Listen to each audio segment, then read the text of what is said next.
Hola Fer, bienvenidos al práctico 2 de Artesanes y Artesanías, lo titulamos, es el práctico 2 de didáctica. Unimos la comisión A y la comisión B para armar este diálogo que vamos a tener con Fer, esperemos que medio breve. ¿Cómo te fue Fer? Hola, ¿cómo estás y cómo te fue con el foro? Bueno, hola Santi, bienvenidos a todos. Del foro tengo algunas líneas para desarrollar y poner en contacto y en diálogo con este nuevo práctico. En principio, la discusión entre saberes eruditos y saberes locales o saberes sujetos es muy fuerte, fue muy fuerte, por lo menos en mi foro, creo que en el tuyo también. Digamos, me parece que poner en discusión esa dicotomía es muy interesante para un profesor en letras, profesora en letras, porque desde la práctica, si nosotros nos paramos desde la práctica, no sé, y esto es una pregunta que hice yo mismo en mi foro, si esa dicotomía funciona, si esa dicotomía es productiva. Eh, Más bien, ahí hasta Foucault plantea de cierto acoplamiento, ¿sí? Cuando habla de genealogías entre esos dos saberes, me parece como que lo que sucede en el aula, cuando vamos a un aula de escuela secundaria, es una, un híbrido, ¿sí? Una hibridación entre esos saberes, y como nosotros como profesores y profesoras de lengua y literatura, me parece que también nos formamos en esa hibridación. Y me parece que lograr esa conciliación en nuestras biografías, me parece ahí sí que estaríamos en un camino más productivo. Claro, en mi foro pasaron dos cosas que a mí es nuevo también esto de dialogar en un foro y cómo poder intervenir para marcar las cosas que uno va registrando. Primero me pasó que pedíamos una anécdota y a veces no llegaban las anécdotas, sino que llegaban algunas opiniones, ¿no? Como en la carrera de letras, después a veces pasa también que se habla de en las escuelas públicas, en las escuelas privadas, y nadie recorrió todas las escuelas públicas, ni todas las escuelas privadas, ni todo lo que pasa en letras, entonces no se trata, ahí es como medio fino, pero no pedíamos tanto opiniones, sino escenas concretas, que me parece que vamos a ir trazando esa línea de trabajo, decir, bueno, ¿qué pasó en una situación en particular? No para pensar que siempre es así, pero para ver qué hace ruido, qué pasa distinto. Eso en lo metodológico. Y después, más en el texto de Foucault, qué se juega entre saberes sujetos y saberes eruditos, que es un poco esto que decís vos, que por dónde va la discusión, y me parece que no tiene que ver con los contenidos. ¿Sí? Cuando se habla de Ujú. contenidos es como, no, sino el lugar en donde se ponen los contenidos. Aparecieron algunas narraciones que a mí me tocaron, que era de gente que se sentía mal, que te decían algo, había una en un examen final, Sabrina dijo en un examen final que le corrigieron una pronunciación de francés a otro alumno. Y que bueno, era algo muy erudito, es algo que no es que está mal el saber, porque también aparecía esa línea como el saber erudito está mal. ¿Cómo va a estar mal? Dentro de una universidad, como es la Universidad de La Plata, como es la carrera de letras, es lo que un poco buscamos, ¿no? Yo cuando me anoté en letras y no en otra carrera buscaba ese saber erudito, pero ¿qué pasa con los sujetos en ese saber erudito y este alumno en particular que se sentía mal en ese examen y el profesor en vez de decirle sentite bien, está todo bien, lo que le hace es corregir el francés, una Claro. pronunciación en francés que digo, qué pasó ahí? ¿Cómo son más importantes los sujetos que Sí, los saberes en la noción saberes sujetos? Digo, pensemos en que sí, estamos laburando con personas. Entonces la discusión a veces es como, siento como que la discusión se va al programa, al corpus. Y claro. no importa tanto el corpus, sino en, sino cómo lo manejamos, cómo intervenimos didácticamente en ese corpus y también la idea de quiénes son los sujetos que están frente a nosotros en el aula.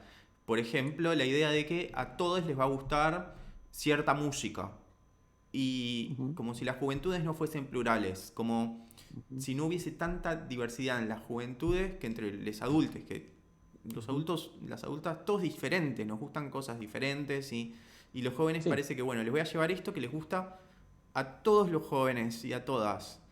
Y eso sí, es sí, un sí. poco reducir mucho la posición de sujeto de nuestros Sí, alumnos. estamos de acuerdo. En mi foro también hubo esa discusión entre literatura cercana y literatura o consumos cercanos.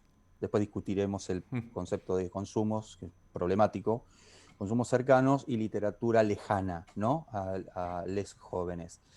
Y en realidad, y acá ya linkeo con el texto de Valeria, que es el de la clase 2 de prácticos, que es de artesanos y artesanías en la enseñanza de la literatura, donde lo principal es el anclaje territorial, el anclaje situado y contextualizado de esas prácticas, ¿no?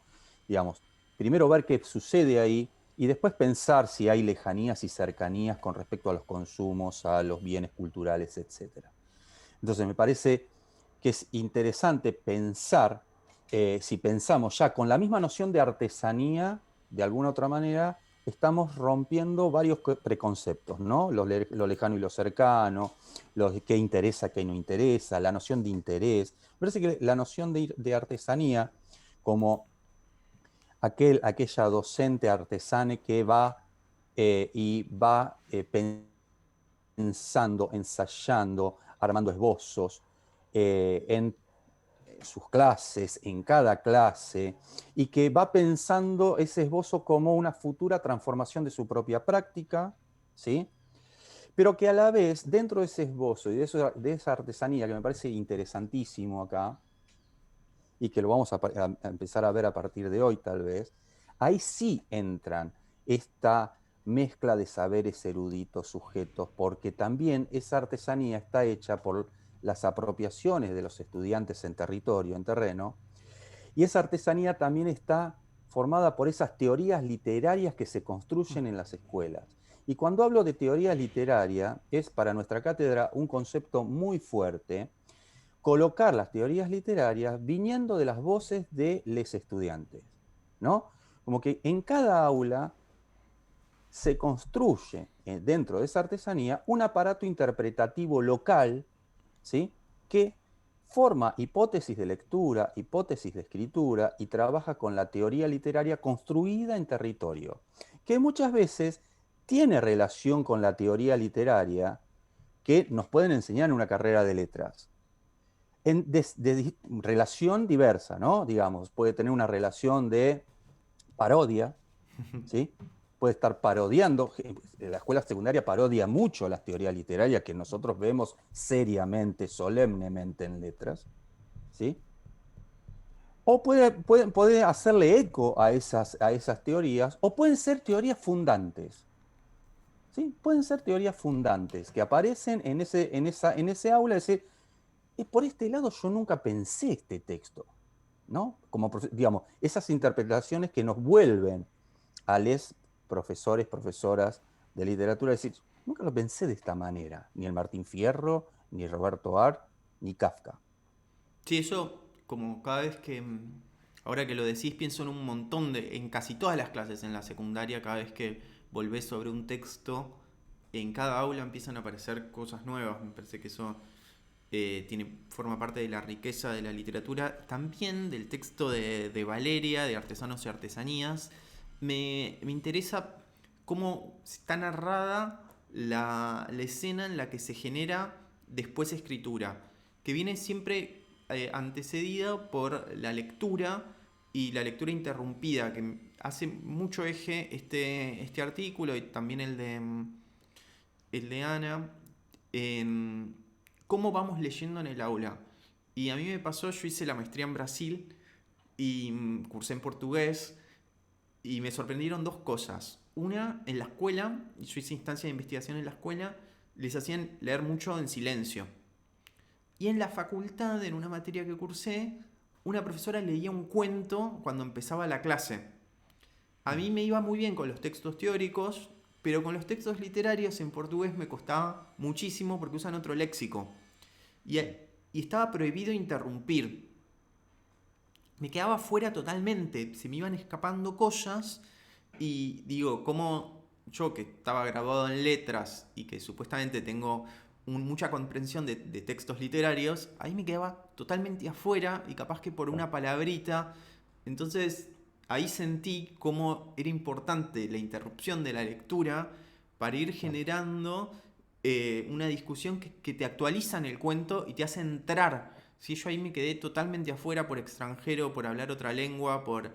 Digo, y ahí me di cuenta lo importante que es la lectura interrumpida para, para darte cuenta, digamos, de qué cosas estaban pasando en el cuento que en una lectura en voz alta te perdiste. Ahí es como... Y se Claro. siente mucho cuando te quedas afuera también. Parece que la lectura interrumpida hace que todos en el aula se vayan sumando, los que se perdieron alguna parte, como siempre ahí hay algún alumno que te salga, como que se dio cuenta de cosas y hace que la lectura grupal sea algo Claro. que se hace juntas y que nos lleva hacia un, no en términos de competitividad, sino en términos de colaboración. Sí, me haces pensar en ciertas preguntas, ¿no? Porque, digamos, la artesanía de la que estamos hablando tiene justamente que ver con estas preguntas y que ya las abrimos al debate y las vamos a seguir planteando durante todo el año, es, vamos a leer un cuento. Yo en este quinto quiero leer un cuento. La pregunta es cómo vamos a leer. Hay una microfísica de la lectura y de la escritura que son parte de esa artesanía. ¿Cómo vamos a hacer escribir? ¿Cómo voy a hacer leer? Yo voy a leer en voz alta, voy a leerlo yo, voy a pedir a un estudiante, a una estudiante que lea. Voy a leer, yo voy pensando cómo voy a fragmentar este texto para hacer qué preguntas en esos intersticios. Mientras voy leyendo, ¿qué voy a ver? ¿Voy a leer solamente o voy a ver los cuerpos? Si estoy en el aula presencial, después veremos qué pasa en lo virtual. Voy a interrumpir cuando yo pensaba que iba a interrumpir o estoy preparado o preparada para interrumpir la lectura cuando suceda algo en el aula, porque tal vez el efecto de lectura, y acá volviendo, si se quiere, al otro capítulo de este práctico, el de Ana y Constanza, ¿sí? Estar atentos y atentas a los efectos de lectura en el aula, porque tal vez esos efectos nos marquen la agenda de esa lectura. Cómo gestionar esa lectura está a cargo de esos efectos. Entonces, lo que digo, todos estos detalles hacen a la construcción de una mirada didáctica. Y un dispositivo dentro de ese artefacto artesanal del que habla Valeria, que es fundamental para nuestra cátedra, es el de consigna, ¿no? Tanto consignas de lectura como consignas de escritura. La noción de consigna es central, digamos. ¿Por qué? Porque es parte de ese andamiaje didáctico y de esa construcción de la mirada en el aula. Sí, ahí pensaba cuando decías cómo pensamos la lectura. Bueno, pasa algo entre cómo la pienso yo cuando planifico la clase, cuando la pienso. Por ejemplo, que yo voy a leer el cuento y después a mí me ha pasado mucho que leo medio lento. Entonces en algunos cursos les parece que es muy lento. No, no, leo yo, como que me roban esa voz, me roban. Porque yo no pensaba, no es algo que digo, bueno, voy a decirles lee porque capaz que no tienen ganas. Y, y una clase que yo planifiqué pensando que yo iba a leer ese cuento, bueno, leo otro o otra. Entonces ahí Claro, empiezan siempre a pasar cosas diferentes y está bueno también ir escuchando a uno ahí. Porque yo planifico una cosa, dicen, no tenemos ganas, es aburrido. A veces no negocio, muchas veces no negocio eso. Y otras veces es algo que yo ya venía un poco pensando. Digo, este texto lo seguí. Bueno, hacemos otra cosa. Digamos, hay algo ahí que, si bien no digo, bueno, es solamente lo que escucho, sino ver, ir poder registrando qué pasa y poder cambiar. Digamos, después, con los años, uno puede cambiar más fácil sobre la marcha y si claro, no, tenés que sí, ir pensando más. Como a veces ya tenés algo medio preparado, que ya sabes que se puede hacer. Otras veces no, decís, bueno, no tengo otra cosa, voy a traer lo que ya planifiqué y pienso algo para la semana siguiente. Pero ahí hay algo de qué es el trabajo artesanal, que es poder ir pensando. Acá Vale lo trabaja con madera, que la madera un poco no habla. Y acá tenemos algo gente, ¿no? Que nos va pidiendo cosas, que va registrando. Eh, Ujú.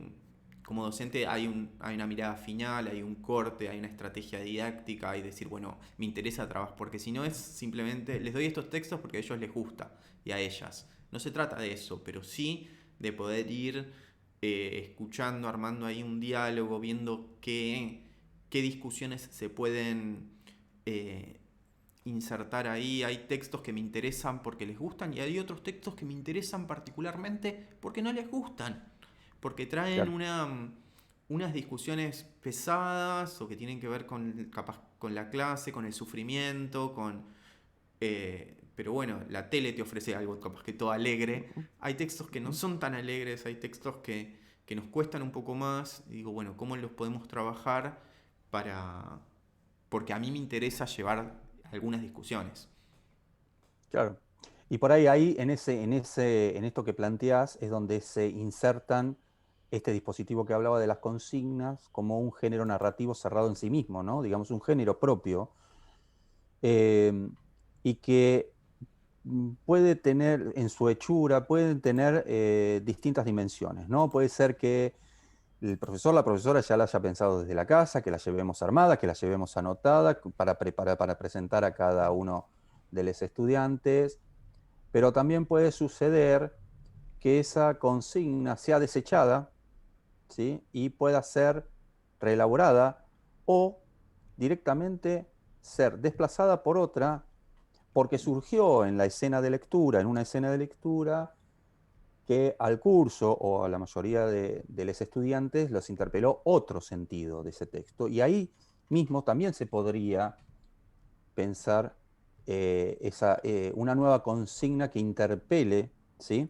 Justamente esa construcción de sentido. Sí, yo Y acá pensaba... sí, perdón, no, seguí. no, acá sí pensaba que como eh, podemos, digamos, puentear, si se quiere, el texto de Valeria, que es un texto del 2011 y que en ese momento no trabajábamos en la cátedra todavía, recién estábamos iniciando las investigaciones de género, ¿cómo serían estos dispositivos atravesados, ¿no? Por la perspectiva sexogenérica? Sí, antes yo pensaba en esto de cómo escribir una consigna, qué es una consigna. Antes de esta charla, clase, pensábamos un poco cómo es la consigna también como género literario, como bueno, cada uno va a escribir una consigna de una forma diferente. Eso lo pensábamos antes, pero ahora se me ocurre de cómo se genera esa consigna también, cuál es la génesis. Puede haber algo leí algo en otro texto didáctico que me genera esa consigna, pero a mí me pasa mucho también en el aula. A veces no son generadas ahí, pero digo, bueno, escucho algo que esto me interesa, lo vamos a trabajar, lo anoto.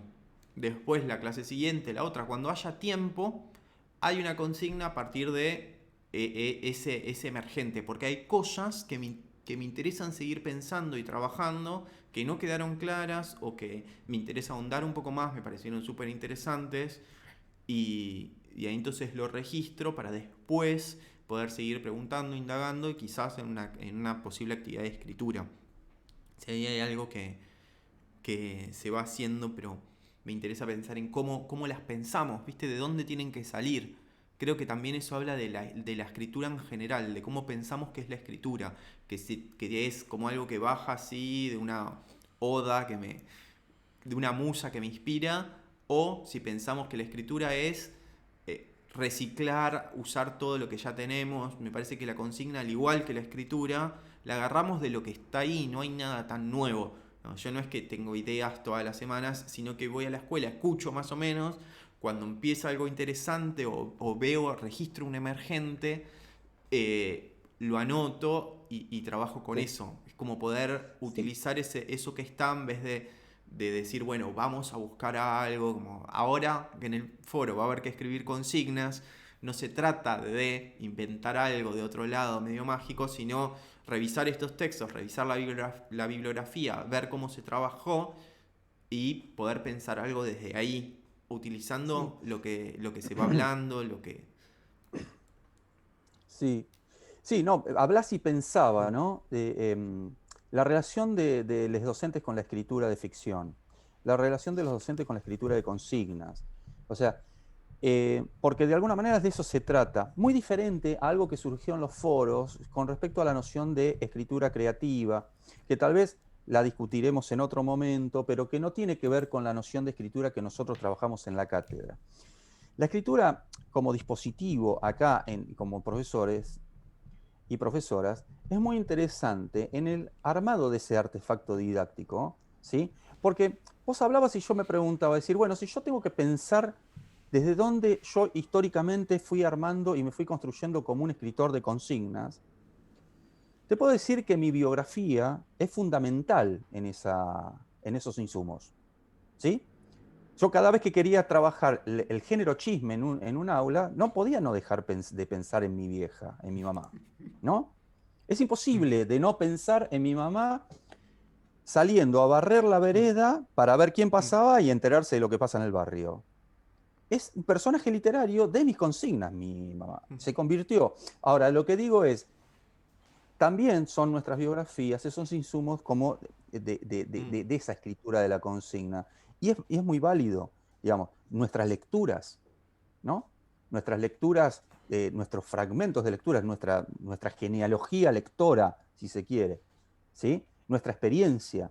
En esas y lo que sucede en el aula, digamos, hay eh, un montón de insumos interesantes que me parece que hacen a esa hechura, hacen a ese híbrido que muchas veces es la consigna y que tienen como fin focalizar o interpelar saberes literarios y lingüísticos. Sí, pensaba también en que a mí me preocupaba bastante la idea de escritura creativa que cae como un barco salvador y que de repente hago escribir ficción y salvo la carrera y de repente la carrera era mala y empieza a ser bueno, de repente la clase literaria no tenía ningún sentido y se cobra de sentido. Me parece que es un...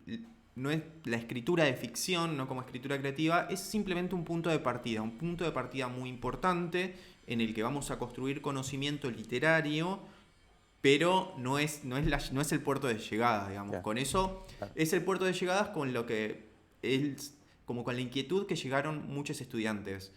Pero desde Ujú. ahí vamos a partir a cómo construir conocimiento. Pienso en un ejemplo, en decir, bueno, yo hoy llego a un práctico y les digo escriban un cuento, me van a matar porque no les estoy enseñando absolutamente nada. Pero si les propongo escribir una charla entre dos señoras que estuvieron leyendo el artículo de Foucault de qué son los saberes sujeto y planteo otra problemática del barrio en la que estas dos señoras dialogan, entonces ahí pienso en que estos estudiantes universitarios y universitarias van a tener que poner en juego saberes de Foucault y saberes del barrio.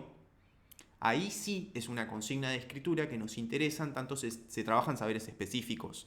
Me parece que vamos un poco por ahí para pensar cómo vamos desde esta inquietud sobre la escritura de ficción que llega de alumnos y alumnas a cómo la pensamos en la cátedra, que tiene que ver con trabajar saberes específicos, Claro. literarios, en tanto hay una conversación, una escritura de un diálogo, y después teóricos, en donde nos interesa discutir nociones sobre cómo, cómo es la carrera en Ujú. términos de poder en relación con estos saberes.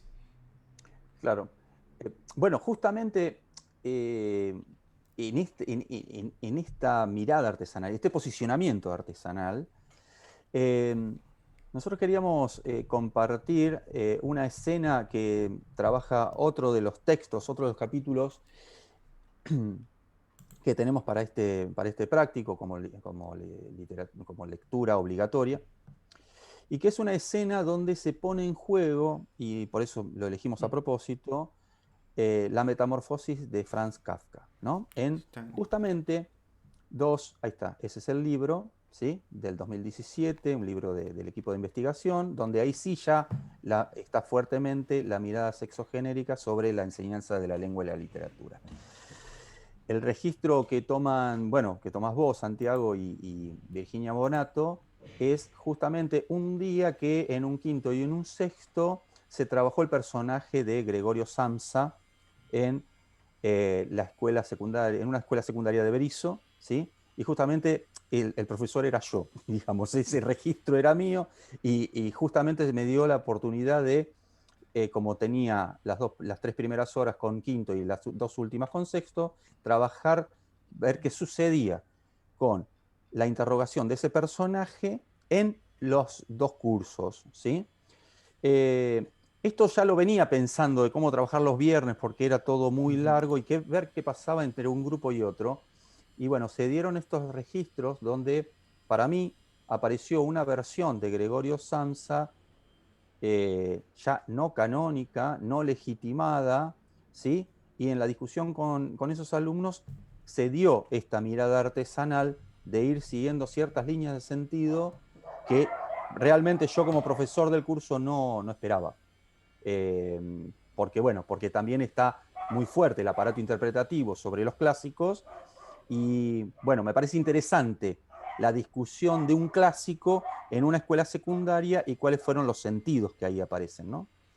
Sí, ahí, por lo que me acuerdo del registro y lo que volví ahí a ver en el capítulo ahora que lo releí, ibas pidiendo como palabras sueltas que describan a Gregorio y ahí aparecía mucho gay, puto, en relación a un personaje que desde los estudios literarios o desde las veces que yo lo había leído no lo pensaba tanto por ahí. ¿Sí? ¿Qué pasa cuando aparece gay y puto? Yo me pregunto ahí en ese artículo, como sinónimo de otras cosas, ¿sí? Como sinónimo de tímido. Leo acá un fragmento del registro y dice: Joaco de Quinto dijo que era puto y Brian de Sexto que era gay porque no tenía novia. Las indagaciones en torno al término de Joaco amplió un problema en torno al personaje, que no cuadraba en el calificativo de homosexual. El epíteto de puto fue usado por Joaco como insulto al tímido, al lindo, al fanfarrón, al afeminado, al sin novia, al fachón, al que no debutó. Ahí primero me parece que lo que destaco, lo que aparece en la clase es, bueno, aparece una forma de interpretar y lo que haces vos no es decir, no se habla de eso, no tiene nada que ver, sino decir, bueno, ¿qué pasa acá? Eso nos abre un terreno de debate. Primero, a partir de una categoría teórica, discutir qué significa ser puto o qué significa las, el uso de puto y gay, porque estoy seguro que estos alumnos saben lo que es ser puto y ser gay, pero cómo utilizan esa palabra, qué pasa ahí entre las masculinidades que utilizan esa palabra más allá de un sujeto puto, gay, homosexual, sino para la descripción. Digamos, que hay ahí un gran terreno para trabajar y que cerca las masculinidades entre ellos y también la de Gregorio, que tiene una masculinidad eh, cero hegemónica. Exacto. Y eso abre una lectura de la metamorfosis que puede pensarse en una de las razones por las cuales él se convierte en un bicho. Si hay algo ahí que es central en el texto literario. Aparece una categoría teórica que hace que tengamos una lectura más profunda del texto, en donde lo podemos trabajar en términos literarios, pero también se abre una problemática que es interesante de abordar de cómo se construye la homofobia, no en relación a sujetos gays homosexuales, sino entre heterosexuales, usando esas categorías. Seguramente no, existe la posibilidad de que estos sujetos también te digan que no son homosexuales, que no son homofóbicos, que no tienen ningún problema con la homofobia, con los gays, está todo bien, pero después usan estas categorías, que también hay que Claro. trabajarlas. ¿Sí? Decir, bueno, ¿por qué esto?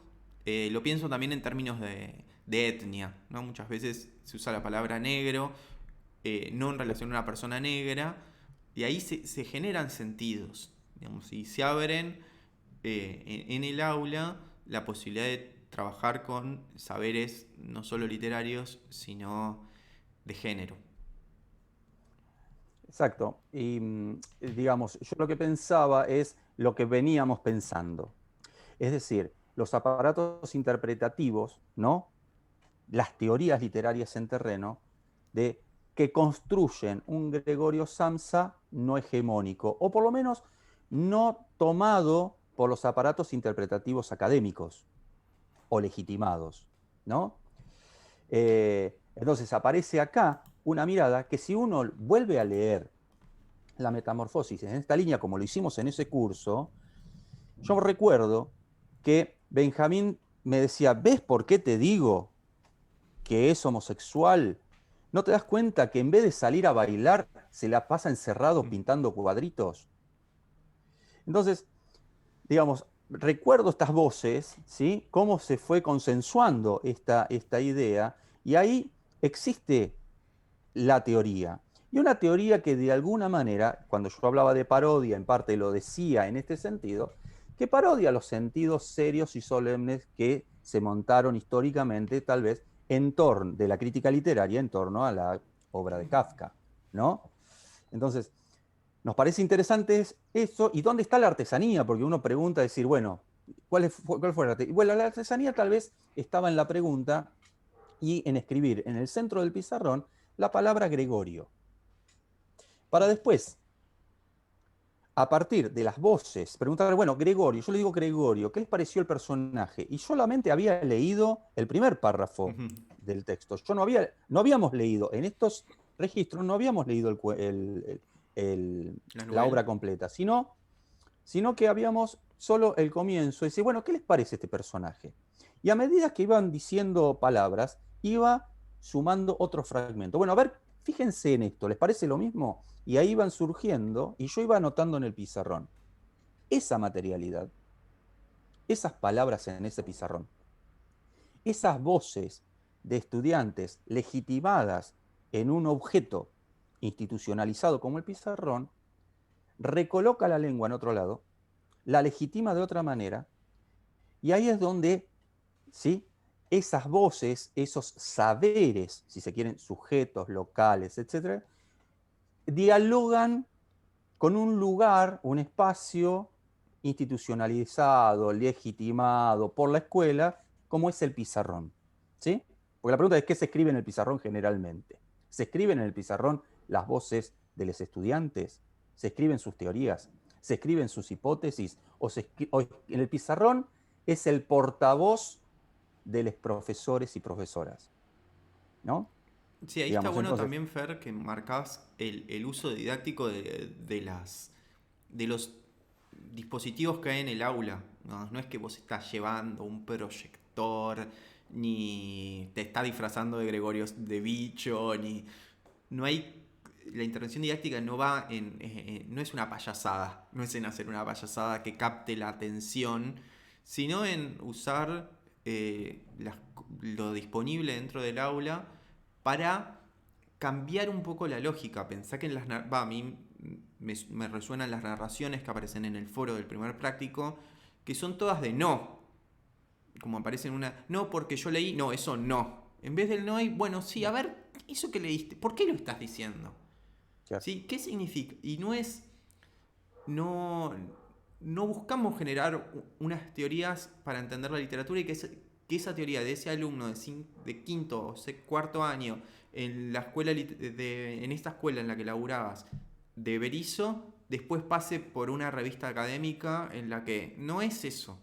¿Sí? Porque No. la facultad a veces piensa en eso, digamos, piensa en esos sujetos, por más que estén en primero y segundo año de la universidad y tengan 18, 19 años, se los piensa o se las piensa como alguien que tiene que publicar en una revista académica importantísima. Y ahí aparece el no. Digamos, pensemos quiénes son esos sujetos. Capaz que lo que acá hace ruido en la universidad es eso, es decir, bueno, los alumnos de primero, segundo, tercer son alumnos de primero, segundo y tercer año de la universidad. Lo mismo con la escuela, digamos. Hay teorías que son de la escuela que quizás para adaptarlas a otro contexto como el universitario hay que sí repensarlas, pero para la escuela están responden a otra lógica. Ujú. ¿Sí? Responden a Sí. otra lógica. Es otra cosa la escuela que la universidad, que el posgrado, que un taller también literario en un centro cultural. Sí. Sí, pensemos Sí. Ahí un poco... Sí, es cierto, y acá yo abro ya un interrogante que no va a tener una respuesta directa o inmediata, que es, la escuela tiene lógica propia, en eso no cabe duda. Eh, pero la pregunta y el interrogante que dejo, como para seguir pensando, es cómo pensamos estas nociones, esta noción de docente artesane o de artesanía en la virtualidad, en la actual coyuntura de pandemia, porque también es cierto que la escuela históricamente fue una institución o un dispositivo, si se quiere, regulador de tiempos y espacios y de prácticas, ¿no? Que con la virtualidad y la pandemia se borraron los límites de ese dispositivo. Entonces, al borrarse los límites de esos dispositivos y borrarse los límites de esa representación de sujetos, la pregunta sería, ¿en qué lugar estamos parados y parades hoy? Digamos, en el sentido de, ¿cuál sería la artesanía hoy? ¿De qué manera construimos esa artesanía Bueno, esto es un en la poco una virtualidad? artesanía también, digamos. Bueno, sí, Usé un dispositivo, editor de video, qué sé yo, pero las citas que puse, que seleccioné, las corté con el Paint. Digamos, claro, hay algo ahí que tiene como... sí, eh, sí, me queda la duda de si fui claro en decir en estos niveles que tienen la lógica propia, no quiere decir que sea mejor o peor.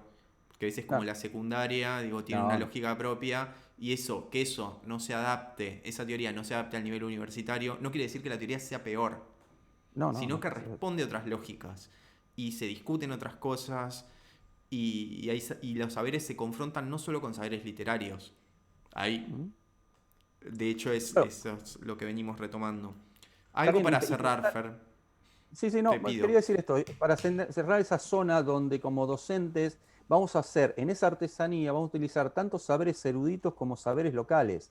Digamos, ahí en esa práctica no Mm, hay una distinción, una jerarquización de los saberes, digamos, todo eso nos sirve. sí, Invitamos al foro, ¿no? invitamos al foro. Una cosita más, que todo nos sirve, pero no todo nos da lo mismo.